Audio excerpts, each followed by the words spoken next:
Back in 2006 or 7, don't remember exactly.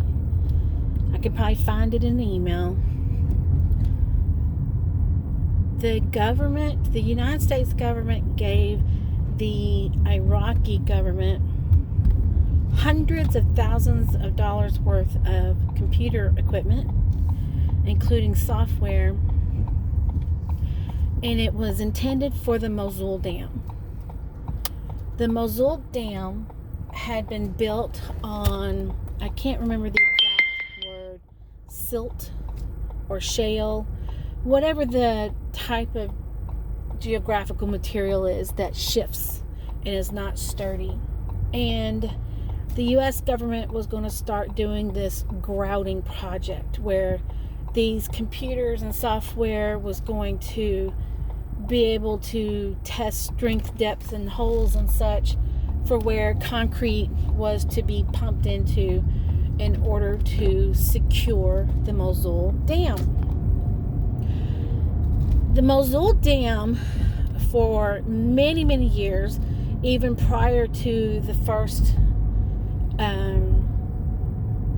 Iraq War, was maintained, worked at, lived in, handled by a gentleman named Mr. Ayub. If you Google him, Mosul Dam, and I mean, you will find this man. He I don't even know if he's still alive because he was an older gentleman back then. Mr. Ayub was famous for having talked the Iraqi army out of blowing up the dam. So he was very, very protective of the dam, and he worked in there every single day, and he even maintained the files and the paperwork. I hope I'm remembering it correctly.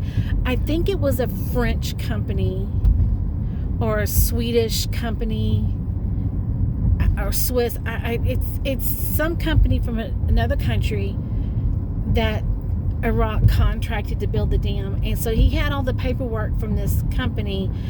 So even though he had good intentions, he made working on the dam so difficult, very difficult, because anything that needed to be repaired, replaced, whatever, a little screw or a washer, he would open up the books and the guides and the maintenance files, and he would go to that part and say, it has to be this part from this country, this whatever. And a lot of people felt like if anything less was allowed, then it was almost as if all his hard work, time, and attention and life that he gave to this dam was all for nothing. So it had to be super special, had to be perfect, had to be super special. So we had this computer system. I mean, it was several cars. It was a lot of equipment delivered to the dam. And our engineers said, go ahead, hook it up, start it up, and let us know what happens. Well, when unpacking it, Mr. Ayub came across one of the pieces of equipment, and on the back of it, there was a metal tab, and it was bent. And he became enraged, absolutely enraged. So even to this day, all these years later, every now and then I get an email, a mass sent email with 200 names on it. It's because anytime one of the Iraqi engineers or workers, anytime they came across somebody's email address, they kept it. And when they needed anything, they would send out a mass email to every single American they knew because they just felt like they would help them. So Mr. Ayub replied to one of our project engineers' emails, and he included commanders, generals, lieutenant colonels, every branch. I mean, every single person he ever come across, he included on that email about how offended he was that we felt so little of him. And the the United States of America felt so little for the Iraqi people, and that we felt like the dam was so unimportant that we sent them defective equipment. And one of my favorite people who is from Mississippi, and he worked in the ERDIC, Engineering Research and Development Center in Huntsville, Alabama. Anyway, he was a Bubba, big old Southern boy, such a good guy, really good guy. He was negotiating as gently as possible with this man. He kept, and the emails kept going back, and this guy, the project manager, kept trying to mitigate everything and try to talk him down and try to say, just plug it in. And he wouldn't. Mr. Ayub would not. He says, no, you guys sent us this defective equipment. It's broken. It's trash. It's not worth anything. No, how dare you? I am offended.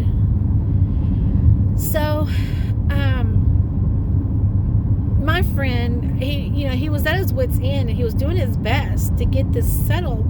And he said, come on, it's kind of ridiculous. Just plug it in. Well, that set Mr. Ayub off. He lost it. He started, he replied back, how dare you? I'm offended. How dare the United States of America call me ridiculous? So the only way to settle this was to suit up a very, very expensive security team, schedule a mission, schedule air support, schedule backup. It was a mess that could not be solved by email. They had to go on the road and physically go to the dam and fix this equipment and fix the relationship. So they go all the way out there. They go deep in the tunnels of the dam. They go to the offices. They set up the equipment. It took about 45 minutes. I'm listening to the whole thing on the radios, by the way, on the edge of my seat. So he gets it all put together, all the pieces of equipment put together, and he plugs it in. Everything's fine. It works beautifully. And that bent tab on the back of the equipment, that it was bent. It was. My friend, he just bent it back into place. That tab had nothing to do with the functioning of the equipment. Nothing whatsoever. That tab was there because that equipment was so whoop-de-doo. It had huge, thick, heavy electrical cords. And that tab was there to support the weight of the cords so that the weight of the cord would not bend the tines of the electrical cord, the plug. Plugged it in, everything's fine. Everybody's sitting up, walking back out to the convoy. And Mr. Ayub is still huffing and puffing. Still mad, still yelling, I am offended. I'm offended, I'm offended, I'm offended. So my friend, who will remain nameless, he slapped Mr. Ayub on his back. Of course you are. Let's go have some tea. So I got a reel of photos from the public affairs officer that went with them of this group having tea, and the whole time there's Mr. Ayub with a frown on his face. That is one of probably 20 stories I have of stuff the American people gave to the Iraqis that just was never enough. It was never good enough. It was never enough. Always wanted more, more, more, more, more. But anyway, there's not much to say about that without causing problems. That is the story of today. Bye-bye.